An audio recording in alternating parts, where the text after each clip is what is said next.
Og velkommen til den her video. I dag der bliver det en make-up tutorial, og den hedder 3 måneders tutorial, fordi at mig og Thijs bliver 3 måneders dag. Og ja, jeg vidste ikke, hvad jeg ellers lige skulle kalde den så.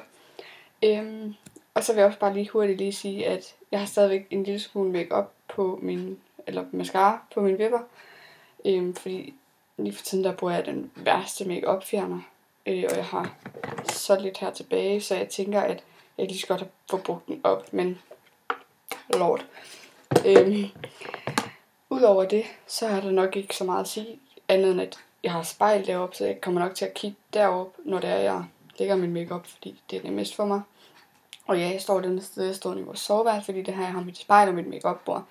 Det går ikke ret godt derude, når jeg laver tutorials, fordi jeg kan ikke se en skid, og der er ikke noget spejl derude, så jeg sidder bare og aner ikke, hvor fanden jeg påfører det eller noget. Men jeg synes, den første jeg tager her, det er min L'Oreal True Match Foundation i farven R2C2 Rose Vanilla. Jeg ved ikke, hvor godt I kan se det, sikkert overhovedet ikke, fordi den er rimelig beskidt. Eller den hedder Vanilla Rosé eller Rose Vanilla. Og der tager jeg bare min Kabuki Brush fra Forever, eller det der hedder Sonja. Og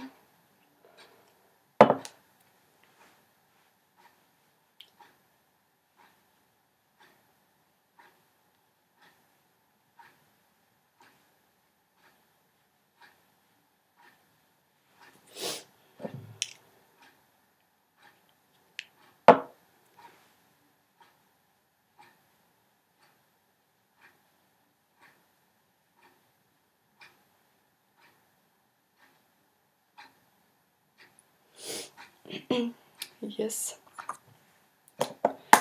Og den næste jeg tager, det er min Wet n Wild Color All Concealer Palette. Og der bruger jeg highlighterfarven, som er den helt hvide her. Og putter den bare under mine øjne. For ligesom at brighte lidt op, fordi jeg har nogle heftige dark circles eller mørke rande under øjnene. Og så selvfølgelig et andet øje.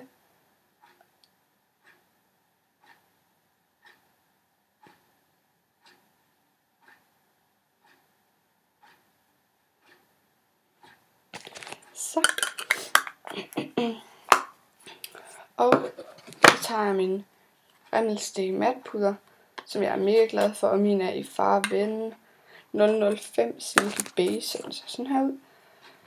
Og der tager jeg egentlig bare en helt almindelig sådan en kabuki brush. Der er sådan noget mere fluffy i det, og lidt mere blød i det end foundation kabukien.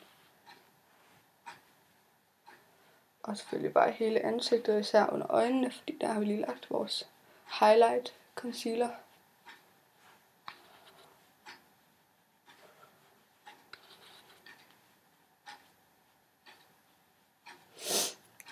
Sådan der.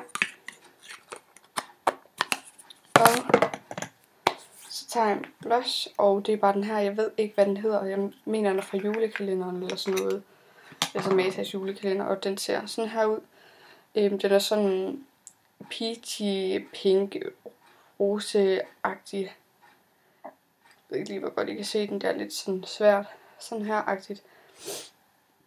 Og så har man den her børste.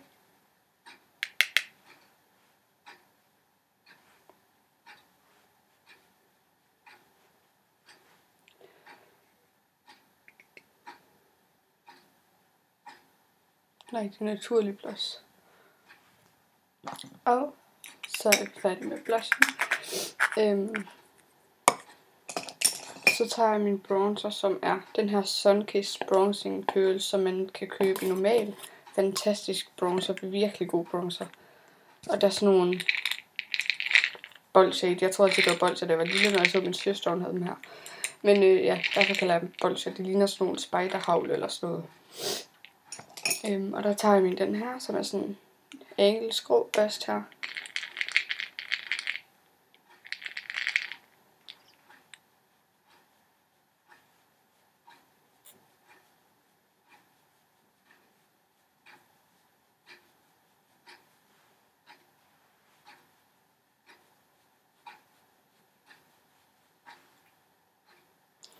Og det er selvfølgelig også en anden kindben her.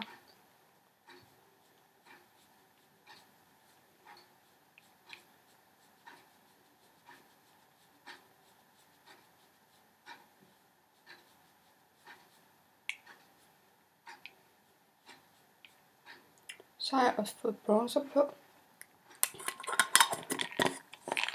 Og så kommer vi til øjenskyggen, og der bruger jeg min The Nudes fra Maybelline paletten.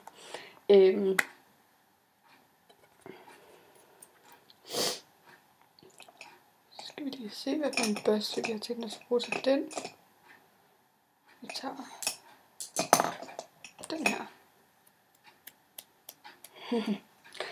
Der er meget overskydende på, det glemmer jeg altid at tage bagefter, så det bliver altså inden jeg skal bruge en ny farve. Jeg tager den guld her, den her, som er guld, selvom man ikke rigtig kan se det. Guld med glimmer. Og tager den faktisk helt op til øjenbrynet.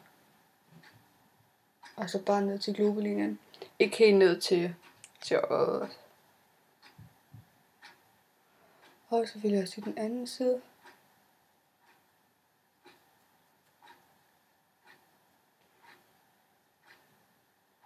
Og så tager jeg den her lidt mørkebrune, lysebrune farveagtige, sådan lidt, ja det ved jeg ikke, brun, med en masse glimmer i, og putter den på hele øjelåget.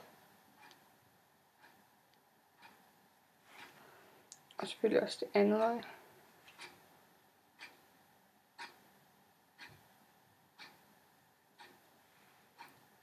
Sådan der. Og så tager jeg den her i midten af de to, den lidt sådan mørkere brun i det, lidt mere koldbrun, og putter i creasen. Den er mat, den her.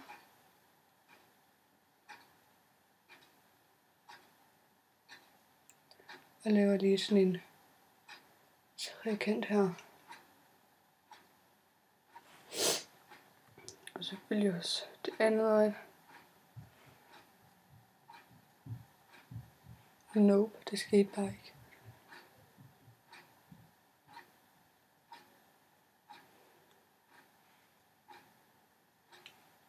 Og laver trekanten derover også.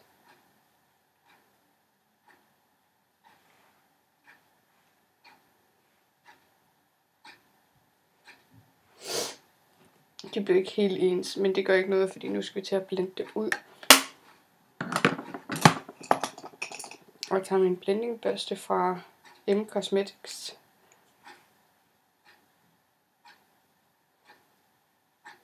Og blender bare ud.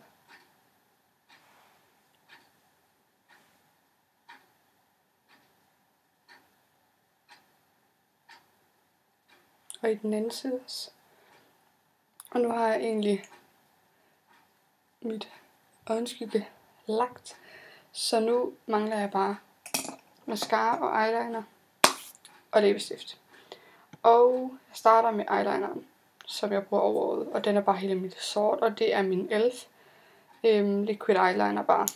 Det er min yndlingseyeliner lige for tiden.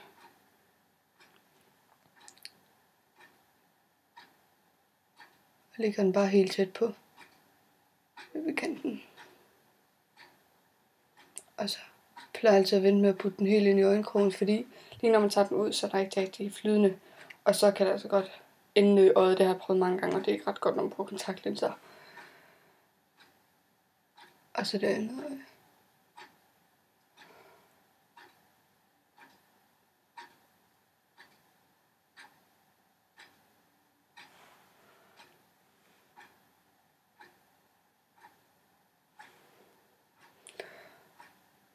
Det blev lige lidt mere hæftigt end det her øje. Så plejer jeg bare lige at lægge noget ekstra over.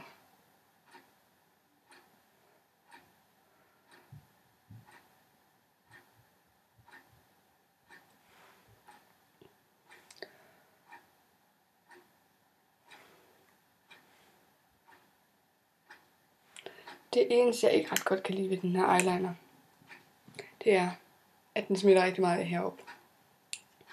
Så henter lige en vatpind. Så tager jeg mascara på, og der bruger jeg min Elisabeth Arden mascara. Jeg ved ikke, hvorfor det ser sygt tjusket ud på mine øjne inde i skærmen, men i spejlet, der kan jeg overhovedet ikke se noget som helst om, at det skulle være tjusket. Det er lidt mærkeligt.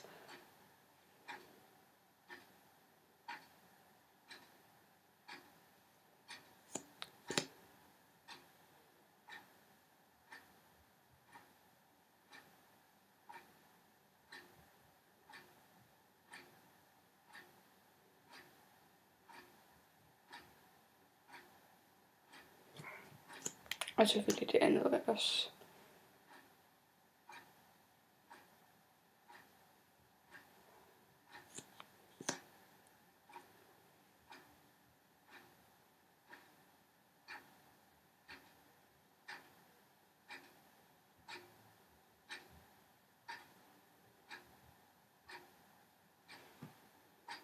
Så har jeg også fået mascara på. Og så tager jeg min eyeliner, som jeg bruger under øjet, og det er den her gulden, som jeg snakker om i mine månedsfavoritter. Det er min Maybelline Master Drama Chromatics eyeliner i farven Vibrant Gold. Og den lægger jeg bare under mine øjne, eller på vandlinjen.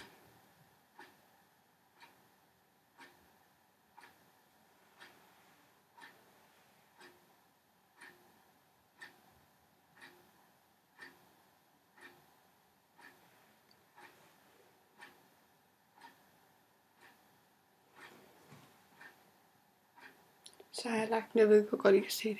I kan se det nu. Og det sidste, det er min læbestift, og der tager jeg min MAC i farven Captive, og det er en satin.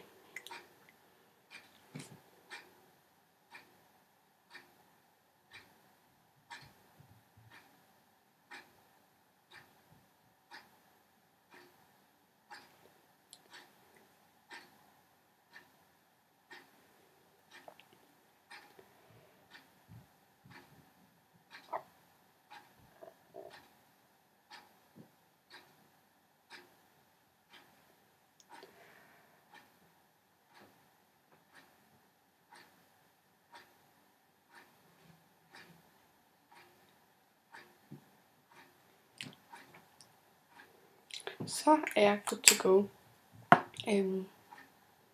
Ja, skriv gerne, hvad I synes om det. Ellers så bare tak, fordi I så med. Og så ses vi i næste video.